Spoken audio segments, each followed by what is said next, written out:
Oke, baik. Assalamualaikum warahmatullahi wabarakatuh. Bagaimana kabarnya pagi ini? Baik. Kelas 8F, berapa orang yang tidak hadir? Tidak ada. Tapi ada yang ikut kegiatan LKO? Iya. Berapa orang? 4. Oke. Baik. Nanti yang 4 orang itu tolong diberitahu apa yang kita pelajari hari ini agar mereka tidak ketinggalan ya.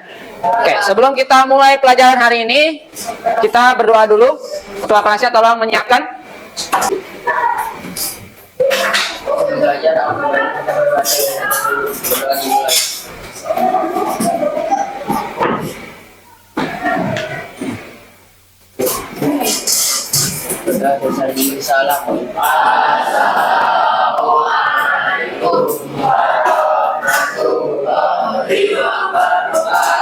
Waalaikumsalam warahmatullahi wabarakatuh.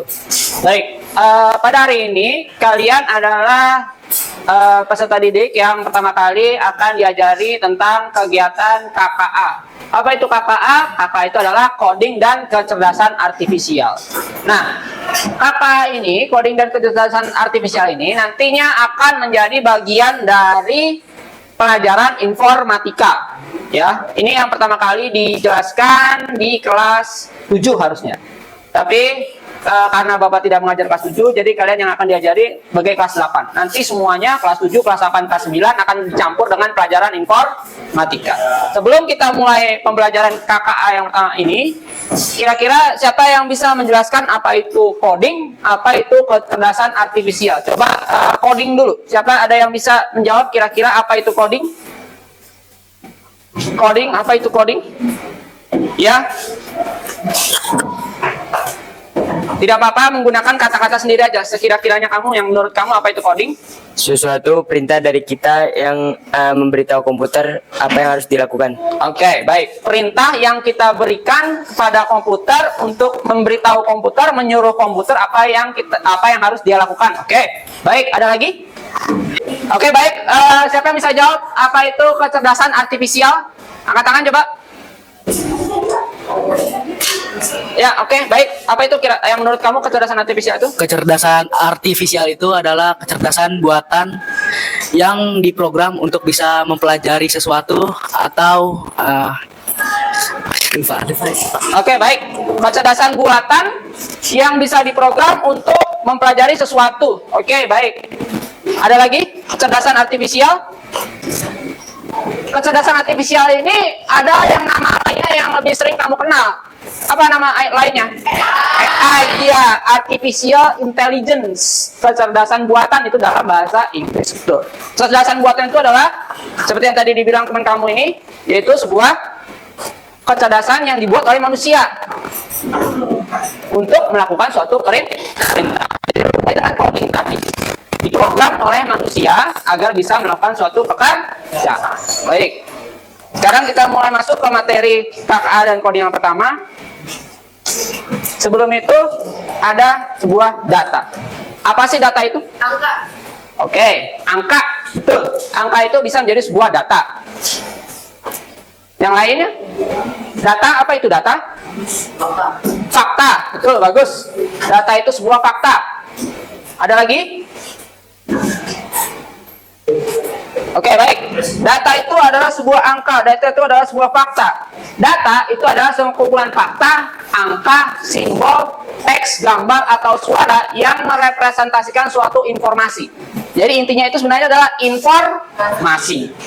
Informasinya dalam bentuk apa? Macam-macam. Bisa dalam bentuk fakta, bisa dalam bentuk angka, bisa dalam bentuk simbol, teks, gambar, suara. Semua itu semua itu adalah sebuah informasi. Nah, kalau dalam dunia digital, data itu adalah bahan mentah yang akan diolah menjadi informasi yang bermanfaat. Apa maksudnya? Data itu tidak pasti semua langsung bisa digunakan. Contohnya, kamu tahu dalam 1 menit detak nadi kamu itu berapa? Misalnya 100 misalnya. Kalau misalnya kamu bukan seorang dokter, apa kamu ngerti itu maksudnya apa? Tidak. Itu data mentah. Itu baru bahan mentah doang. Harus diolah oleh seorang yang ahli. diolah oleh komputer yang mengerti untuk digunakan sebagai apa data tersebut. Itu disebut data mentah. Data tadi dalam semenit itu cuma data mentah. Tinggi seorang anak itu seorang data mentah, karena kita nggak tahu tinggi itu nanti digunakan untuk apa. Misalnya data mentah itu adalah tinggi si Adi pada dia berumur 10 tahun. Ada data mentah kedua, tinggi si Adi pada dia berumur 13 tahun. Kira-kira berubah atau sama? Berubah. Nah, perubahan data tersebut itu namanya bisa dijadikan misalnya informasi pertumbuhan si Adi dalam rentang waktu 3 tahun. 3 hari, 3 tahun. Iya, betul. Gitu. Data mentah, ada satu data mentah doang tidak ada gunanya. Dengan data yang ada dibuat, satu data si Adi 10 tahun, data si Adi 13 tahun, tingginya dikembandingkan, bisa menunjukkan pertumbuhan si Adi. Gitu. Berikut. Tadi data itu ada berbagai macam bentuknya. Yang pertama teks, yaitu huruf, bentuknya huruf. Contoh data yang kita bisa temukan dalam bentuk teks bisa dilihat di mana? Di PDF, suatu file dalam komputer. Ingat ya, data ini tidak harus bentuknya digital. Data itu bisa bentuknya di dunia nyata. Apalagi contoh data yang berbentuk teks. Data yang bentuk teks bisa dilihat di mana?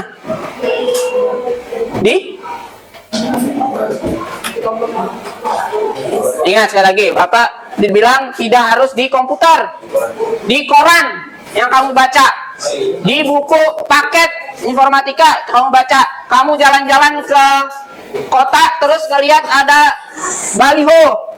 Apakah itu bentuknya teks? Teks. Gitu. Jadi semua yang bentuk teks itu termasuk informasi. Tapi apakah informasinya penting bagi yang baca atau tidak, itu urusan belakangan. Semua informasi yang bentuk teks itu disebut data. Ada juga yang bentuknya numerik alias angka. Sama kayak tadi, nomor ruangan R205 itu adalah sebuah data, data yang berbentuk sebuah angka. Apa gunanya? Supaya tahu nama ruangan. Kelas 8F itu gabungan, 8-nya numerik, F-nya huruf. Itu menunjukkan identitas kelas. Image, bentuknya gambar, contohnya poster. Kalau di HP ada foto misalnya. Semua yang bentuk gambar itu namanya informasi. Ada bentuk video, ada gambar yang bergerak, dan juga audio yaitu suara. Video dan audio biasanya disandingkan. Biasanya kalau video ada suara, tapi nggak mesti. Ada juga video yang sunyi tanpa suara. Terakhir, sensor hasil baca alat digital, misalnya termometer. Tapi tidak harus alat digital. Termometer ada yang digital, ada yang tidak. Itu juga termasuk hasil sensor, data bentuk sensor. Kemudian ada data berdasarkan sifat. Ada dua, kualitatif dan kuantitatif. Kualitatif menggambarkan sifat atau kualitas dari suatu objek. Kuantitatif itu berbentuknya angka yang dapat dihitung. Tapi tidak harus benar-benar berbentuk angka. Pokoknya sesuatu yang bisa diukur. Ya, bukan cuma dihitung pakai angka, tapi juga bisa diukur. Contoh, ini apa? Baju, sebuah baju. Kita bisa melihat data kualitatif dan data kuantitatif dari baju ini. Kira-kira kalau dari kualitatif datanya seperti apa? Apa yang bisa diambil dari baju kira-kira? Warna. Dan kalau warna sebuah baju itu kualitatif atau kuantitatif? Kualitatif. Ciri yang tidak bisa dihitung soalnya kalau warna. Ada lagi? Ukuran baju. Oke, ada small, ada medium, ada large. Nah, itu kualitatif atau kuantitatif?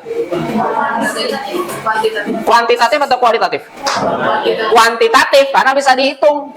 Kalau small misalnya ukurannya dari sekian sentimeter sampai sekian sentimeter. Kalau medium dari sekian sampai sekian. Jadi bisa dihitung. Apalagi yang bisa diambil dari sebuah baju? Merek. Boleh, bagus. Merek kualitatif atau kuantitatif? Kuanti atau kuali? Kualitatif.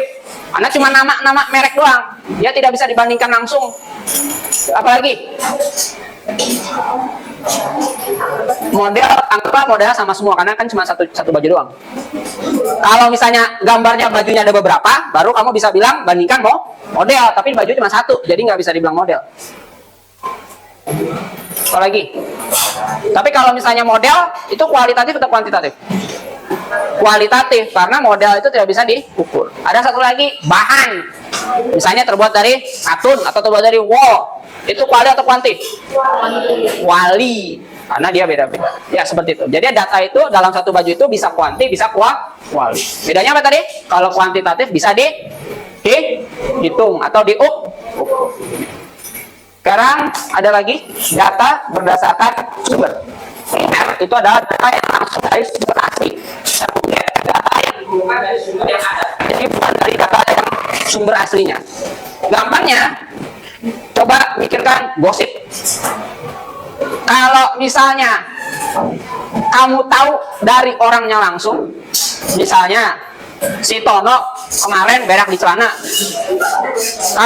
kamu tahu beneran langsung, kamu melihat sendiri, ngomong sendiri sama si Tono, itu berarti datanya primer.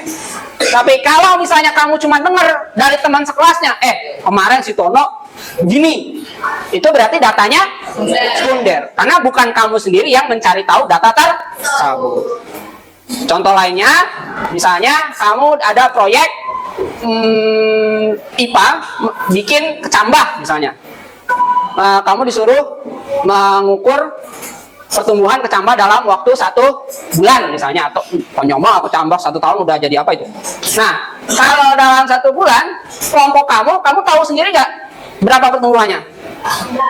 Hasil kelompok kamu, hasil kerja kelompok kamu tahu sendiri apa enggak? Harusnya tahu sendiri, karena kamu yang memperhatikan punya kecambah punya kamu. Kalau kecambah punya kelompok lain, kamu yang ngukur apa bukan? Bukan. Berarti data kecambah kelompok kamu itu termasuk data primer, tapi data kecambah kelompok lain sekunder. Sumbernya dari mana? Dari hasil penelitian kelompok lain. Baik, itu data. Jadi data itu tadi apa? Informasi. Bentuknya macam-macam. Ada teks, gambar, suara, dan lain-lain. Data dibagi dua, sifatnya kualitatif dan kuantitatif. Yang diingat cukup kuantinya aja. Kuanti itu bisa dihitung atau diukur. Yang ketiga, berdasarkan sumber ada primer dan ada sekunder. Berikut. Ini sudah pernah dipelajari kemarin sebelum PTS, computational thinking. Apa itu computational thinking? Berpikir komputasional. Ya, siapa yang masih ingat kemarin apa itu artinya berpikir komputasional? Berpikir komputasional adalah proses. Ya, kemarin ada ingat efisiennya. Oke. Proses yang efisien. Untuk ngapain? Proses menyelesaikan masalah. Iya, proses menyelesaikan masalah, betul. Seperti apa? Berpikir komputasional adalah proses atau metode menyelesaikan suatu masalah secara efektif, efisien, logis, dan sistematis. Kemarin itu yang Bapak ajari baru efektif dan efisien. Sekarang ditambah ada logis dan sistematis. Kenapa harus logis dan sistematis? Tujuannya adalah supaya masalah itu bisa dijelaskan dan solusinya juga dijelaskan juga. Kenapa tujuannya? Biar bisa dilakukan oleh komputer. Kemarin ada yang alat membuat kue, ada prosesnya jelas terurut dari masuk ke pintu 1, apa yang terjadi pada kue tersebut, kemudian masuk ke proses selanjutnya, apa yang terjadi pada proses sampai hasil akhir. Jadi harus sistematis. Sistematis itu artinya berurut dari awal sampai akhir, ada proses yang jelas. Nah, pendekatan berpikir komputasional itu ada 4. Yang pertama, ini proses juga. Pertama, prosesnya adalah dekomposisi. Yang kedua, pengenalan pola. Yang ketiga, abstraksi. Dan yang terakhir, algoritma.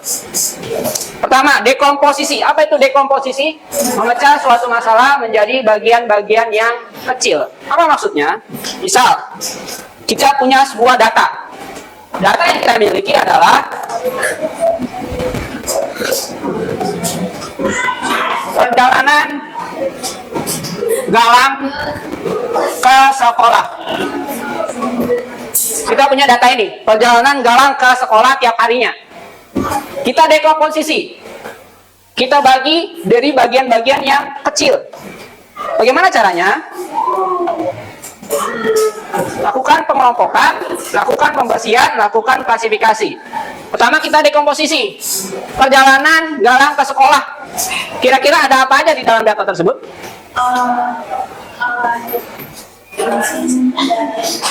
Apa? Jalanan. Jalan apa yang digunakan oleh si Galang? Lewat mana si Galang pergi? Bagus. Data perjalanan Galang pasti ada jalan yang dilewati dia. Lalu ada apa lagi? Pohon. Jaraknya, betul, bagus. Jarak yang ditempuh oleh si Galang untuk menuju ke sekolah. Ada apa lagi? Waktu tempuh, betul. Ada apa lagi? Transportasi, alat transportasinya, betul, bagus. Ada apa lagi?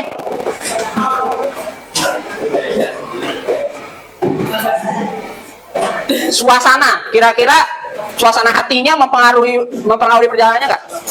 Lebih tepatnya suasana hatinya si Galang atau suasana di luar? Apa suasana di luar contohnya? Sejuk, berarti itu apa? Cuaca, betul. Apalagi suasana di luar? Apalagi suasana di luar pada saat di jalanan? Macet, nah, kondisi kemacetan. Kondisi kemacetan atau kondisi jalanan. Iya, seperti itu. Jadi pertama kita lakukan dekomposisi. Dari data yang besar itu kita kelompokkan menjadi bagian-bagian. Ada jalan, ada jarak, ada waktu tempuh gitu misalnya. Kemudian lakukan pembersihan data. Kemudian terakhir baru ada klasifikasi. Nah, di sini ada pada bagian pembersihan itu ada yang namanya standarisasi, outlier, deduplikasi, missing values, dan validasi. Apa itu standarisasi? Standarisasi itu menjadikan semua datanya itu dalam satu urutan yang sama. Misal, kita ambil jarak. Biasanya kita hitung jarak per apa? Meter atau kilometer misalnya. Kalau misalnya data hari Senin pakainya meter, misalnya 2000 meter misalnya. Data hari Selasa jangan ditulis 2 kilo. Tulisnya tetap 2000 meter. Jadi harus sama semua. Misal waktu tempuh, biasanya pakai apa? Jam atau menit. Kalau misalnya nulisnya 120 menit hari Senin, yang hari Selasa jangan nulis 2 jam, tulisnya juga 120 menit. Atau sama, kalau mau pakai jam semuanya pakai jam, kalau mau semuanya pakai menit semuanya pakai menit. Itu namanya standarisasi, biar sama semua. Berikutnya outlier. Apa itu outlier? Outlier itu adalah data yang jauh berbeda dari data-data yang lain. Misalnya kita ambil jalan. Biasanya si Galang itu lewat jalan Otista misalnya. Hampir tiap hari dia lewat jalan Otista. Tapi suatu hari dia iseng lewat jalan lain. Gitu. Apakah data tersebut kira-kira bisa digunakan atau tidak? Itu yang disebut outlier. Kenapa? Misalnya kalau kita mau mencari waktu tempuh rata-rata si Galang. Ini data hari ini beda sendiri dari data-data yang lain. Tidak cocok digunakan sebagai data yang cocok untuk penelitian tersebut. Itu outlier. Bagaimana yang kita lakukan? Bisa dihapus. Udah, data ini tidak usah dipakai, dihapus saja. Semuanya dihapus data hari itu. Atau diganti, misalnya kita ganti dengan, kalau misalnya jaraknya kita ganti dengan angka yang mirip dengan angka lain. Kemudian yang ketiga, deduplikasi. Duplikat. Apa itu duplikat? Ganda, betul. Duplikat itu artinya ganda. Berarti kalau data yang sama, misalnya di baris pertama udah ada data hari Senin, tanggal segini, data hari Senin tanggal 10. Berarti datanya ada 2 yang sama. Apa yang dilakukan? Kalau ada data yang samaan begitu, dihapus. Data yang samaan salah satunya dihapus. Missing values, artinya ada yang hilang. Misalnya data pada hari Senin itu kita nggak tahu keadaan cuaca, kita nggak tahu misalnya jalan yang dipakai oleh si Galang. Gitu. Jadi ada data yang hilang yang tidak diketahui. Bagaimana cara mengatasinya? Tadi dengan cara mengganti dengan data yang umum atau tidak menggunakan data tersebut. Caranya menggantinya misalnya tadi yang jalan tiap hari si Galang pakai jalan Otista. Berarti kalau kira-kira hari Senin, Selasa, Rabu, Kamis, si Galang semuanya pakai jalan Otista semua. Hari Jumat kita nggak tahu si Galang pakai jalan apa. Kira-kira kita bisa masukkan jalan apa? Otista, sesuai dengan yang data-data sebelumnya yang banyak itu. Atau bisa juga data hari Jumat kita tidak pakai semuanya. Kalau satu data tidak dipakai, semuanya tidak dipakai. Jangan cuman satu doang yang hilang, tapi harus semua data hari tersebut tidak digunakan. Terakhir adalah validasi. Validasi ini adalah mengecek ulang. Udah benar belum tadi? Udah distandarisasi belum? Udah di outlier belum? Udah diduplikasi belum? Ataukah sudah dilihat cek missing values? Yang kedua adalah abstraksi. Menyederhanakan data ke hal yang penting, mengabaikan data yang tidak diperlukan. Contoh.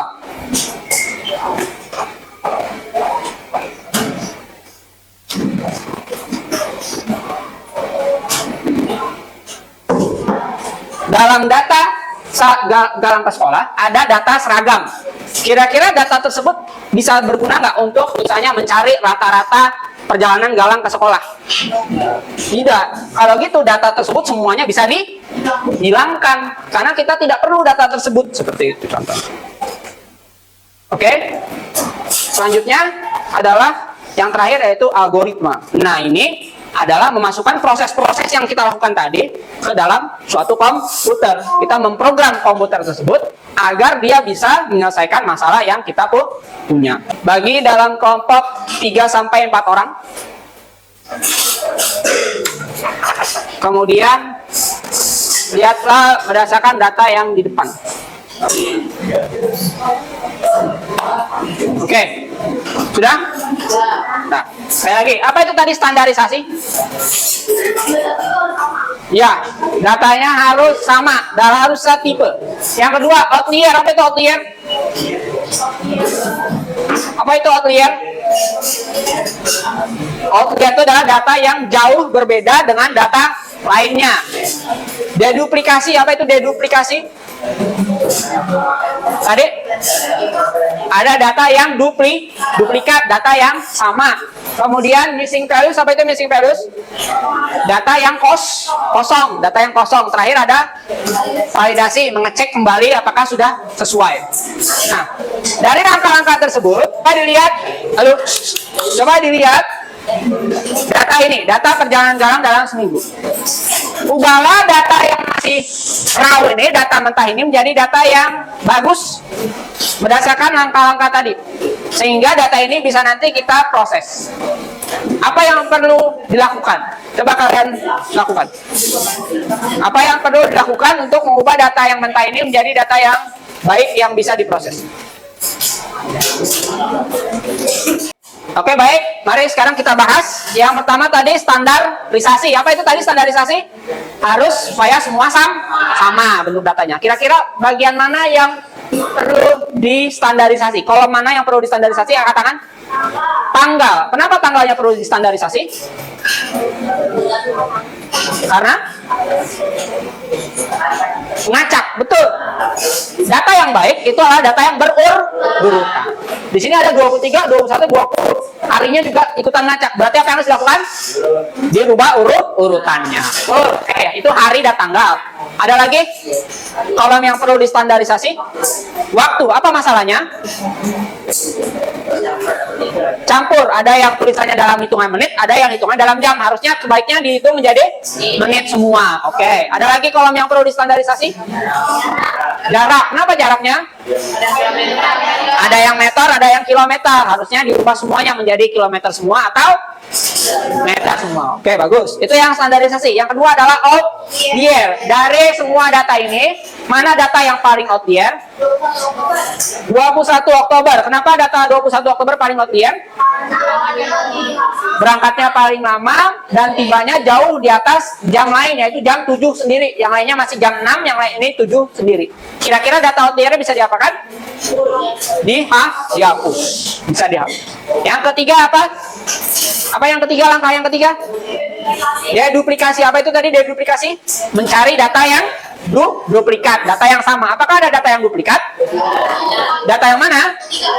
Data tanggal 23 Oktober ada 2 kali di baris pertama dan di baris ke 23. Baris pertama dan baris ke 5, iya. 23 dan 23. Apa yang dilakukan kalau ada data duplikat?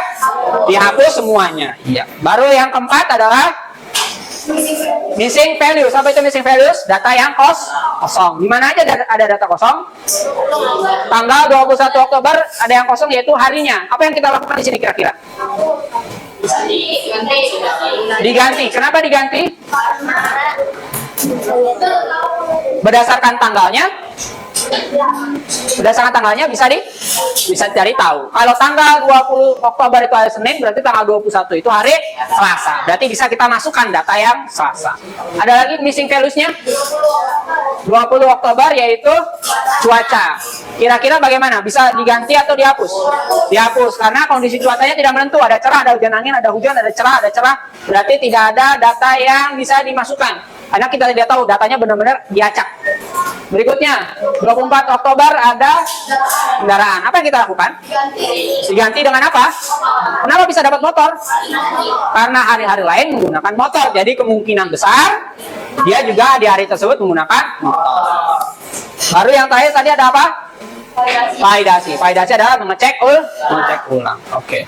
Baru setelah melakukan hal ini, kita nanti bisa melakukan abstraksi, yaitu mencari tahu apa yang kita inginkan. Misalnya tadi kita ingin tahu rata-rata jalan ke sekolah itu butuh waktu berapa lama, gitu misalnya. Kira-kira dari data ini,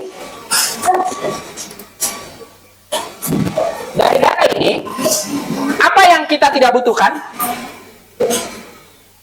Apakah ada yang data tidak kita butuhkan?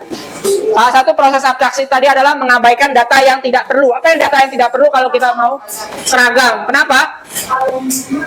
Karena tidak peduli seragamnya apa, itu tidak mempengaruhi waktu tempuh si gawat. Itu adalah salah satu proses abstraksi. Oke, baik. Selain dari itu, nanti kita akan mempelajari tentang abstraksi lebih jauh pada pertemuan selanjutnya. Sekarang kita masuk ke proses refleksi.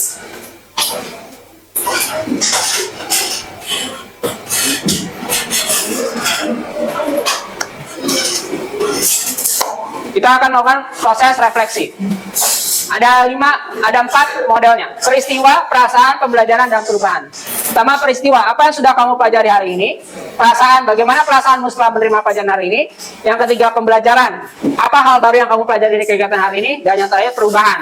Apa yang kamu terapkan setelah mempelajari materi ini? Silakan coba dituliskan di kertas yang tadi. Silakan diskusikan dengan kelompoknya. Baik, untuk refleksi ini coba dari kelompok yang ini. Pertama yang peristiwa, coba apa yang sudah kamu pelajari hari ini?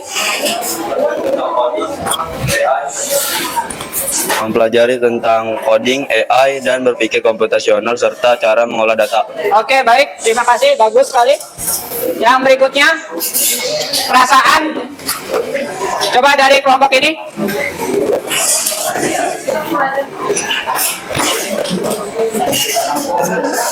Perasaan bagaimana?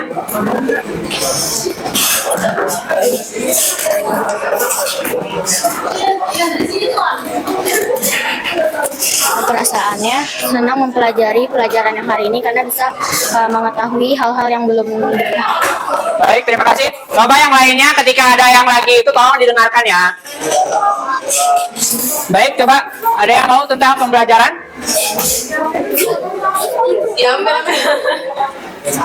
Pembelajarannya komputasional, thinking, data, kuantitatif, kualitatif, primer, dan sekunder. Oke, baik, terima kasih. Bagaimana tentang perubahan? Tentang perubahan? Kelompok ini coba. Bisa untuk membuat data dan dapat memanfaatkan AI. Oke, untuk mengolah data dan memanfaatkan AI. Baik, terima kasih. Nanti hasil kerja kalian dan juga hasil refleksinya tolong dikumpulkan ya sebagai bahan Bapak. Untuk pertemuan berikutnya nanti kita akan membahas penggunaan AI dalam kehidupan sehari-hari ya. Baik, terima kasih untuk hari ini. Sampai jumpa di pertemuan berikutnya. Assalamualaikum warahmatullahi wabarakatuh.